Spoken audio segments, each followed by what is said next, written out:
시편은 두 부분으로 나눌 수 있습니다. 하나는 1절에서 6절, 또 하나는 7절에서 14절까지 두 부분으로 나눌 수 있습니다. 이 두 연은 주제나 형식이나 문체, 그리고 분위기, 운율, 그리고 하나님에 대한 그 명칭에 있어서 서로 많이 다릅니다. 그래서 학자들은 이 시편이 원래 두 편의 시편이 하나로 묶여졌다라고 얘기를 하기도 합니다. 그러나 이 시편은 넓은 의미에서 보면 하나의 시편입니다. 첫 번째 1절에서 6절까지는 창세기 1장을 노래하고 있고요. 7절에서 11절까지는 창세기 2장에서 3장을 암시하고 있습니다. 그래서 따라서 창세기 1장부터 3장까지에 나와 있는 그 내용을 시로서 다시 표현한다라고 할 수 있습니다.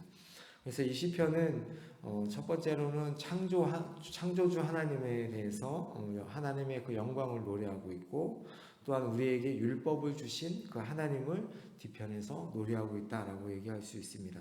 그리고 마지막에는 11절에서 13절, 14절까지는 하나님의 구원과 그 보호하심에 대해서 그 필요성, 그 구원하심과 보호하심의 필요성에 대해서 다시 말하고 그 끝을 맺고 있습니다. 그럼 저희들이 첫 번째 부분부터 보도록 하겠습니다.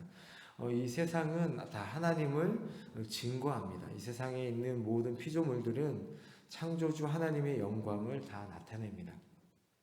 시편 기자는 이것을 논리적인 글로 우리를 이해시키지 않고 그것을 의인화해서 창조주 하나님을 찬양하고 있습니다. 1절에 보면 마치 회중이 하나님을 찬양하듯이 하늘이 하나님을 찬양한다라고 말합니다. 하늘과 궁창이 살아있는 존재로서 하나님의 영광과 하나님께서 하신 그 손으로 하신 일을 선포하고 나타내고 찬양한다라고 얘기합니다. 하나님은 밥과 낫을 만드셨습니다. 창세기 1장에 만드셨죠. 그리고 날은 날에게 말하고 밤은 밤에게 지식을 전한다고 시인은 노래합니다. 서로 화답하며 찬송하는 것을 얘기합니다. 그러면서 3절과 4절에 보시면 시인은 사람들이 들을 수 없는 그 속삭임, 우주의 속삭임을 역설적으로 표현하죠. 언어도 없고 말씀도 없고 들리는 소리도 없지만 온 땅에서 서로 그것들이 어울려서 그 말씀이 세상 끝까지 이곳에서 이곳까지 이른다라고 얘기합니다. 낮에는 태양과 빛이, 그리고 밤에는 달과 별들이 하나님의 영광을 선포한다라고 얘기합니다.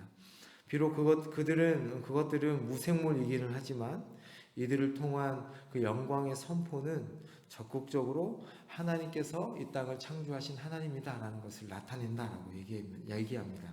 그러므로 하늘과 궁창, 낮과 밤의 말은 하나님께 드리는 찬양일 뿐만 아니라 지식의 계시자로서 하나님께서 인간에게 주시는 말씀이기도 하다라는 것을 역설적으로 표현하는 것이죠. 따라서 시인에게 이 자연은 계시의 수단인 것입니다. 하나님의 계시와 목적에 민감한 자가 구원받은 자는 우주 속에서 하나님에 대한 찬양이 반영되어 있다는 것을 지각할 수 있는 것이죠.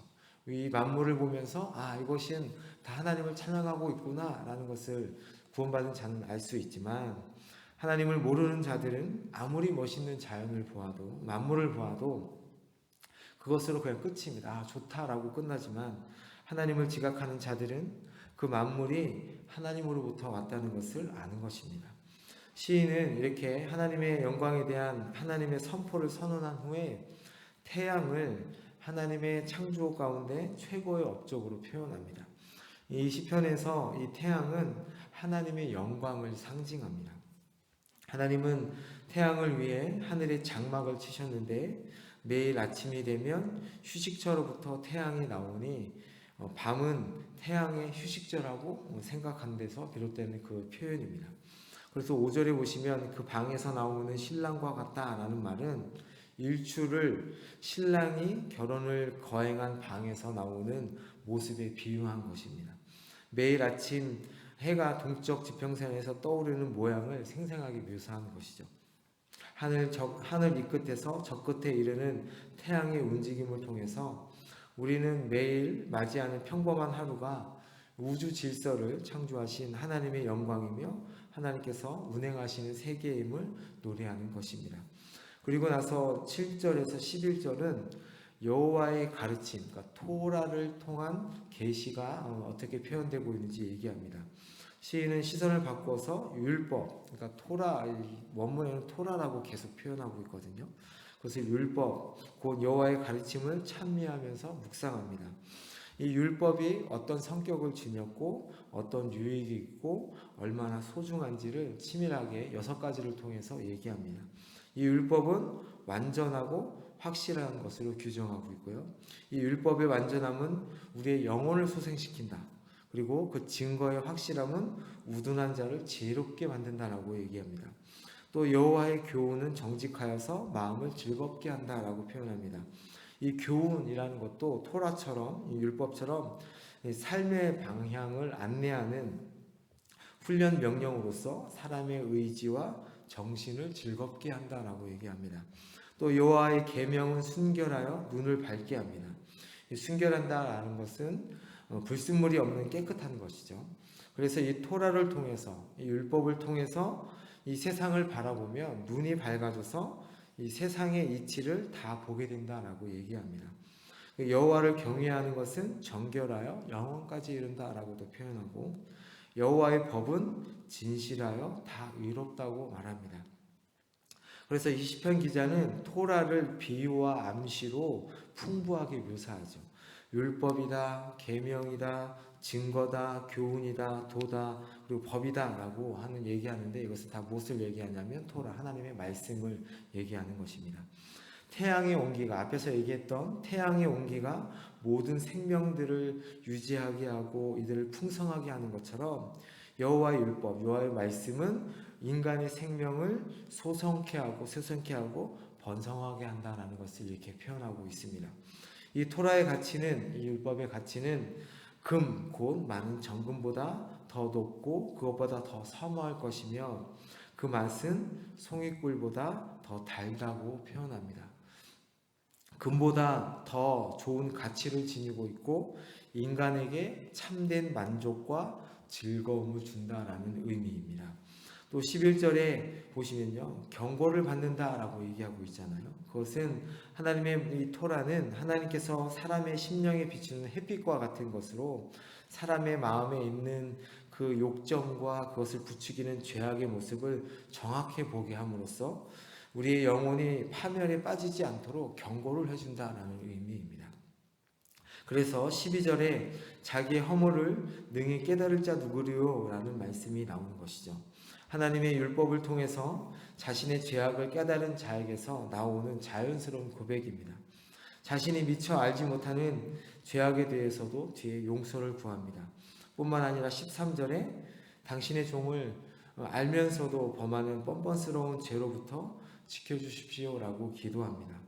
하나님의 계시의 말씀을 통해 그것이 죄인 줄 알면서도 죄를 범하는 인간의 그 육신의 연약함, 부패의 본성을 너무나 잘 아는 시인의 고백입니다. 또 그 죄들이 나를 다스리지 못하도록 주님 도와주십시오라고 기도합니다. 우리 인간은 고의적인 죄를 저지를 때 그 인간의 죄악의 올가미에 매여서 그 인간 죄의 종로로 타게 됩니다. 말씀의 종이 아닌 죄악의 노예가 되는 것이죠. 그렇게 이 시인이 기도한 것처럼 하나님께서 우리를 죄 가운데서 건져주시면 그러면 13절이죠. 13절에 보면 나는 흠이 없고 큰 죄악으로부터 결백할 것입니다 라고 고백하는 것입니다. 다른 말로 표현하면 이런 것이죠. 자연을 보면서 기뻐하고 하나님을 찬양하고 율법을 준행할 수 있는 것은 하나님의 구원 때문에 가능하다라고 이 시인은 역설적으로 숨은 의미로 표현하고 있습니다.